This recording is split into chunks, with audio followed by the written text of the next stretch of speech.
పోరాటాలు జరిగినాయి అధ్యక్ష.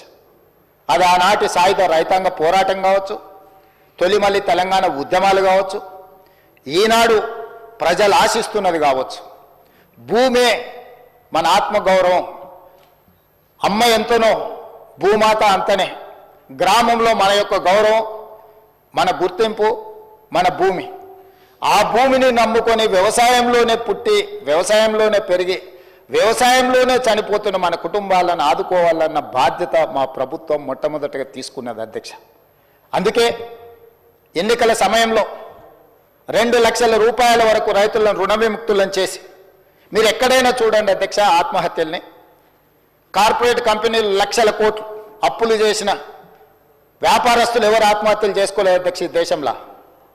కానీ రైతు 20,000, 50,000, 1,00,000, 2 లక్షలు అప్పు చేస్తే, అప్పులవాడు ఇంటి ముందుకు వచ్చి నిలబడితే ఆ ఆత్మ గౌరవాన్ని చంపుకోలేక అప్పులవాడు ఇంటి ముందు నిలబడితే తలెత్తుకొని అబద్ధాలు చెప్పలేక ఈనాడు నా రైతాంగం ఆత్మహత్యలకు పాల్పడుతున్నారు అధ్యక్ష. అత్యధికంగా ఆత్మహత్యలు జరగడానికి కారణం రైతులు తెచ్చుకుంటున్న అప్పులు అధ్యక్ష.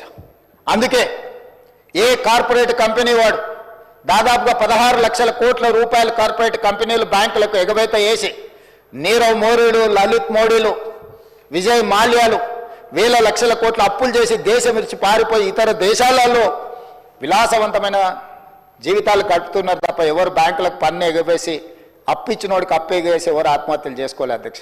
కానీ నా గ్రామీణ ప్రాంతాలలో, తండాలలో, గూడాలలో, మారుమూల పల్లెల్లో ఉన్న రైతాంగం వేల రూపాయల అప్పులు చేస్తే కూడా అప్పులవాడు ఇంటి ముందుకు వస్తే కుటుంబ సభ్యుల ముందు, కట్టుకున్న భార్య ముందు, తమ పిల్లల ముందు అవమానాన్ని భరించలేక ఆత్మహత్యలు చేసుకుంటున్నారు. కాబట్టే మొట్టమొదట మా ప్రభుత్వం ఏర్పడ్డ తర్వాత రైతులకు రుణమాఫీ చెయ్యాలి, రుణ విముక్తులను చేయాలి, ఆత్మగౌరవంతో నా రైతాంగం బ్రతకాలి అన్న ఆలోచనతోటి 2 లక్షల రూపాయల వరకు రుణమాఫీ చేస్తామని ఏ ఎన్నికల మేనిఫెస్టోలో మాట ఇచ్చినామో మాట ప్రకారం 25,35,000 మంది రైతులకు 20,616 కోట్ల రూపాయల 89 లక్షలు, దాదాపుగా 20,617 కోట్ల రూపాయలు రైతు రుణమాఫీ చేసిన చరిత్ర మా ప్రభుత్వానిది, ఈ మంత్రివర్గాన్ని అని చెప్పి నేను ఈ సందర్భంగా చెప్పదలుచుకున్నాను అధ్యక్ష.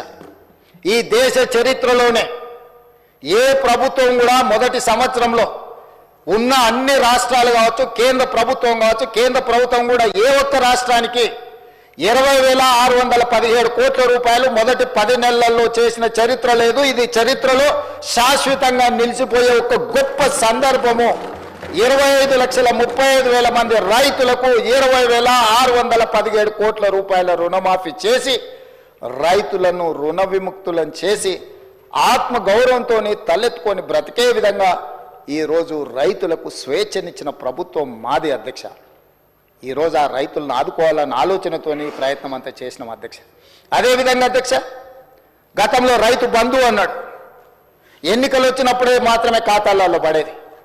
కానీ ఈసారి 2023 ఎన్నికల సందర్భంగా ఆనాటి ప్రభుత్వం ఔటర్ రింగ్ రోడ్డును అమ్మేసి, కోకపేట్ల భూములను అమ్మేసి ఉన్నాయని ఊడ్చుకొని తీసుకొని పోయి రైతులకు రైతు బంధు పథకాన్ని అమలు చేయకుండా ఎన్నికల కోడ్ను అడ్డం పెట్టుకొని తప్పించుకుంటే మా ప్రభుత్వం వచ్చిన మొదటి 3 నెలల్లోనే తమరికి తెలుసు అధ్యక్ష 7,625 కోట్ల రూపాయలు రైతు భరోసా పథకం కింద ఆ ప్రభుత్వం ఎగవేసిన రైతు భరోసా పథకాన్ని మన ప్రభుత్వం ఈరోజు అమలు చేసి మొదటి 3 నెలల్లోనే వాళ్ళ ఖాతాలు వేసింది అధ్యక్ష.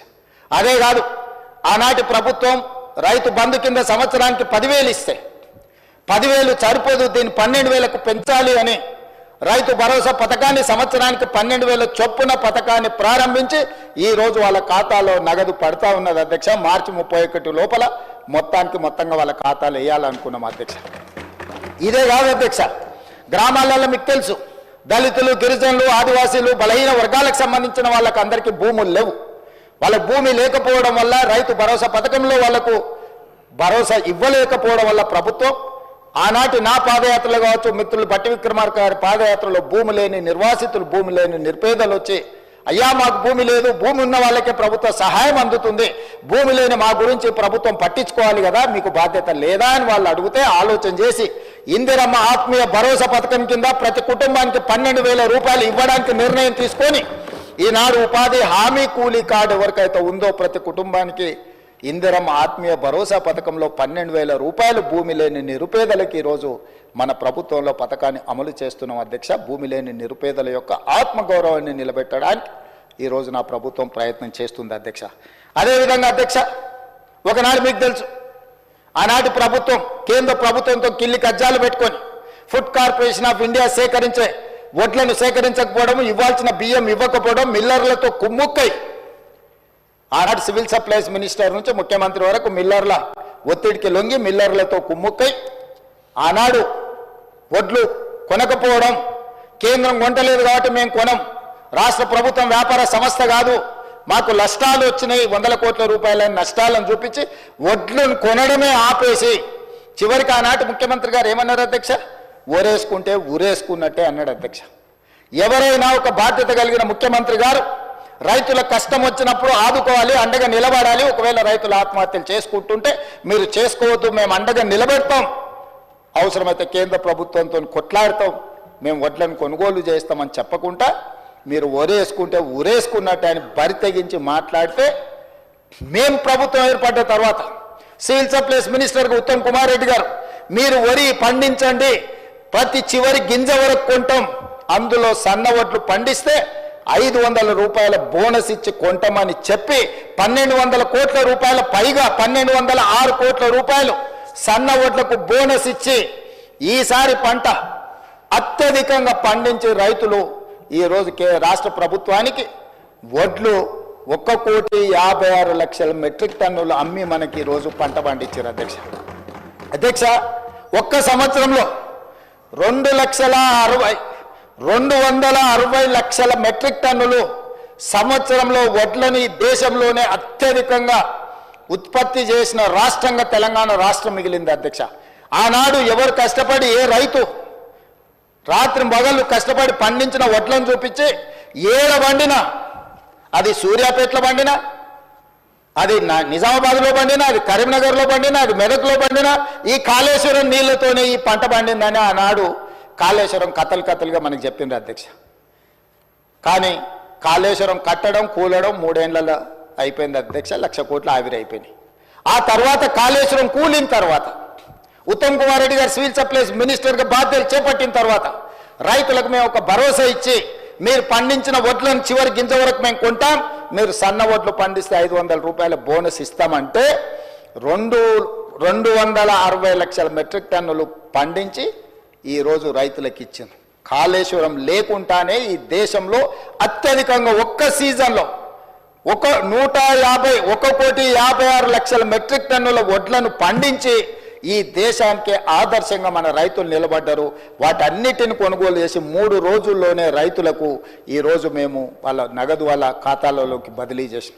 ఆనాడు అధ్యక్ష క్వింటాల్కు 10 కిలోలు తుట్టి మీద, తాలు మీద, తడి మీద కొల్లగొట్టి మాఫియా క్వింటాల్కు 10 కిలోలు అని అంటే దాదాపుగా 250 రూపాయలు, కోటి మెట్రిక్ టన్నులు అంటే దాదాపుగా ఎన్ని వేల కోట్ల రూపాయలు ఆనాడు కమిషన్ల కింద మిల్లర్లు ఆనాటి ప్రభుత్వం మంత్రులు గచ్చి కొల్లగొట్టినరు.